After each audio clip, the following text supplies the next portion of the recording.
Bonsoir Thomas Gassilou, bienvenue à vous. Vous êtes député français, membre de la majorité présidentielle, membre de la commission de la défense à l'Assemblée nationale.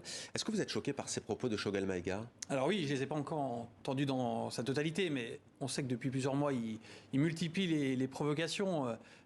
Et c'est une de plus. Lui qui s'est présenté maintes fois à l'élection présidentielle, qui n'a jamais réuni plus de 2 ou 3% des suffrages et qui est Premier ministre aujourd'hui suite à 2 coups d'État. Donc voilà, ça reste choquant. Mais qu'est-ce qui vous choque précisément? Ce qui est choquant, c'est cette déformation de la vérité, finalement cette fuite en avant nationaliste. Aujourd'hui, sa volonté de sa part, c'est de rester au pouvoir et il ne recule devant rien pour aller contre la vérité, contre les évidences, dans l'objectif de détourner le regard de sa population des réels problèmes. La France doit-elle se retirer du Mali ?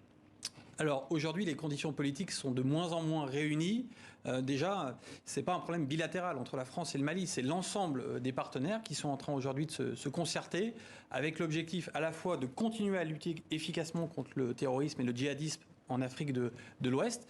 Mais malheureusement, au Mali, les conditions sont de moins en moins réunies. Mais entre vous, à la Commission de la Défense et des débats que vous avez, on imagine, est-ce qu'il va y avoir un redéploiement vers le Niger, par exemple, dans les prochaines semaines? Alors aujourd'hui, c'est sûr que pour être efficace, il faut le faire avec la volonté des États que l'on aide. Aujourd'hui, plusieurs États ont manifesté leur souhait d'accueillir un soutien français et européen. Le Niger est un de ceux-là. Et effectivement, les modalités d'intervention pourraient évoluer vers un de ces États. Mais pas pour refaire Barkhane, mais pour faire autrement également. Monsieur le député, est-ce que vous avez... On a du mal à comprendre la position française. Au départ, c'était de dire si il s'avère que des mercenaires du groupe Wagner sont sur place, on s'en va. La France dit qu'il y en a, finalement, elle reste. On a un pays, visiblement, qui ne veut plus de la France. On a vu le visage d'Emmanuel Macron barré, parce que vous dites que Choguel Maïga est investi par les militaires, qu'il y a eu 2 coups d'État, c'est un fait, mais l'opinion publique malienne soutient ce pouvoir et ne veut plus de la présence française sur le terrain. On fait quoi? Alors déjà, les Maliens ne demandent pas le départ des Français de Barkhane en tant que tel. Ils peuvent le demander, ils peuvent dénoncer les accords de défense, ils peuvent demander le... Il y a des manifestations et sur les réseaux sociaux, ça monte. J'étais il y a quelques semaines à Bamako, j'ai échangé avec beaucoup de Maliens et je pense que le ton est très différent de celui des autorités.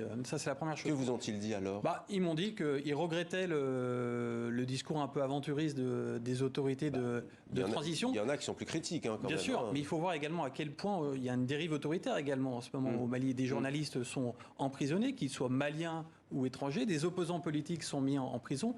La position de la France, elle n'a jamais varié. Il y a juste en ce moment une nécessaire coordination avec l'ensemble des alliés, notamment européens, pour faire une annonce. Des réunions ont encore lieu cette semaine et je ne doute pas que dès la semaine prochaine, des annonces seront faites concernant l'évolution de notre dispositif. Plus de 50 soldats français ont été tués au Mali. Est-ce que ce n'est pas mettre leur vie encore un peu plus en danger que de rester alors qu'on a un pouvoir, quoi qu'on pense de lui, légitime ou pas, qui demande à l'armée française aujourd'hui ouvertement, en tout cas de partir, en tout cas de dire vous avez offert une partie du pays entre guillemets aux djihadistes? Ce pouvoir ne le demande pas encore. Ce pouvoir s'est bien gardé aujourd'hui de demander le départ de Barkhane, car il sait que sans Barkhane, le pays court de grands dangers. Pour moi, c'est totalement hypocrite.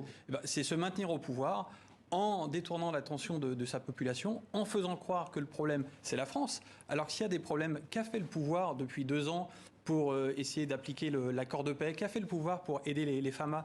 Aujourd'hui, ils vont dépenser 10 millions d'euros par mois, soit quasiment l'équivalent de la solde de tous les FAMA, pour payer des mercenaires qui, in fine, vont nuire à leur propre souveraineté. Et dernière question de la 30 secondes, qu'est-ce qui a échoué selon vous? Il y a quand même un fait, c'est que les djihadistes sont toujours là, c'est que le pays n'est pas pacifié encore aujourd'hui, le Mali n'est pas un pays pacifié. Qu'est-ce qui a échoué côté français? Alors, globalement, la solution militaire n'est jamais une solution en tant que telle. La solution militaire ne peut que permettre de figer la situation pour que les gens s'entendent entre eux. Et donc, au-delà de l'action internationale, je pense que les actions locales au Mali, peut-être, n'ont pas été assez suffisantes pour que l'État malien soit partout vu comme le symbole d'un pays réuni, un État protecteur, alors que l'État malien est malheureusement vu encore dans beaucoup de campagnes, et notamment au nord, comme un État prédateur. Et dans ces conditions, on ne peut pas bâtir la paix malgré toutes les interventions étrangères. Merci beaucoup Thomas Gassilou, député français, membre de la majorité présidentielle. Merci à vous.